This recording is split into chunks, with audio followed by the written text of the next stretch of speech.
The movie that I'm going to be looking at today is Mad Money. The main characters were Bridget, Nina, and Jackie, who all worked at the Federal Reserve as janitors or occupants that shred the money. Um, the relationship is they work together, they build a friendship together, and we notice that they're pretty normal and stable. Especially Bridget, who her and her husband seem to be very successful at the beginning of the movie, and we notice that they end up with money issues, which leads them to us stealing money. Um, Nina has two children, and Jackie seems to be.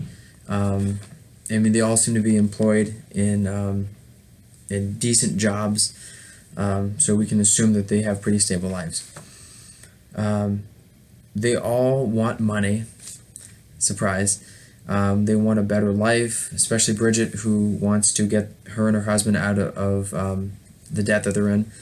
Nina wants to see her sons have a lot of opportunity in school, and Jackie just seems to want to have the fortunates of being wealthy at such a young age.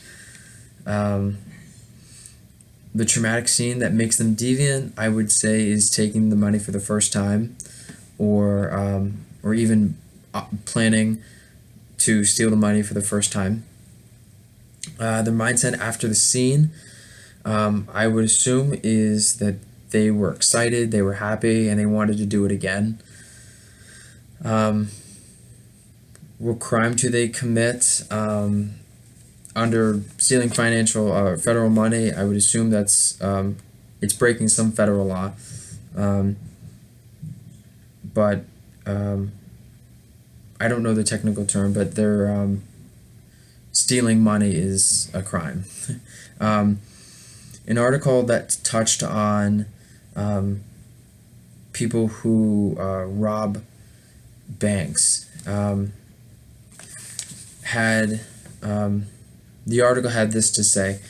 There was a test that explored robbery. Um, they tested to explore to see if robbing contributes to onset symptoms of PTSD or arousal. And they had this to say. Adding variables of the last block indicated that the significance of the previous blocks did not change, and anxiety resulted as significant. Loss of confidence was not associated with PTSD.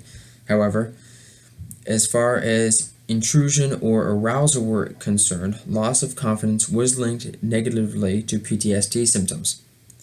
This may be possible.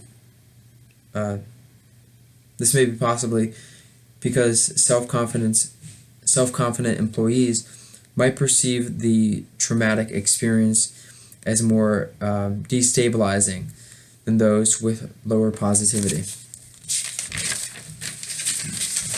And it goes on to say that, however, the impact of self-confidence on PTSD seemed quite limited, especially when compared with effects of anxiety and depression that could develop in their chronic manifestation, caused an inability to reconcile a traumatic experience with an integrated vision of oneself and the world. So basically what I got from that is that there is, it's almost like an addiction. The first time you steal money, it makes you want to do it again. And the more you want to do it, the less empathetic you are of what you're doing and who you're hurting in the process. Question 8 was, who are the victims of the criminal deviants? I would assume the only real victim that they highlighted was the man in charge of the Kansas City Bank. The other characters were federal agents, and fraud investigators. So they weren't directly impacted by it. So I would say just the supervisor of the Kansas City Bank was the main victim. And they depict him as being kind of confused, worried. He's not sure he wants to believe it at first that something like this could happen. So he's keeping an eye out for people, and he's just quite suspicious of what could be taking place in his bank. Obviously, nor him or the bank deserves to be stolen from.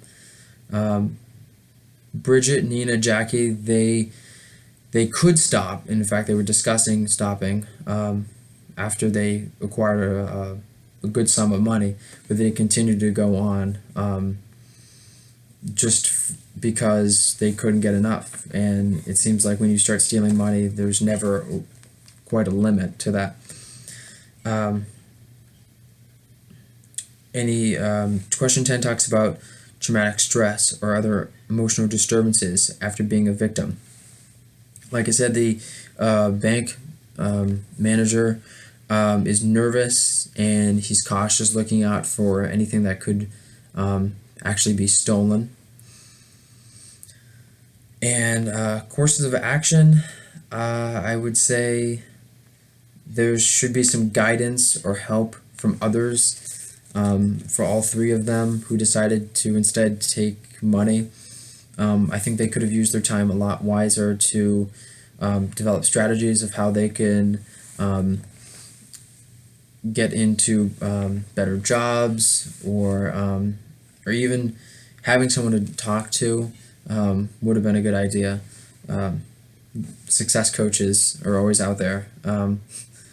It's just an example, but this was probably the worst thing they could have done. So that's the review from Mad Money.